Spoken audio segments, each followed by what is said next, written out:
keaslian urang teh bakal na sorga apa bakal neraka. Ngeri.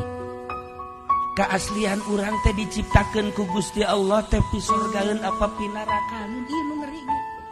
Yatlubuhu minhu.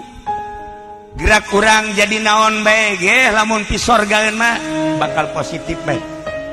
Kabeh jelema suuzon ka polisi lantaran polisi teh penegak hukum tapi ternyata nyana anu ngulin-ngulinkeun hukum neuk saha anu teu greget ka polisi tapi teu sakabehna polisi lamun diciptakeunna polisi bakal pi sorgaeun atuh polisina ge di masjid bae atuh teu dines-dines cenah di masjid bae lantaran pamajikanna galak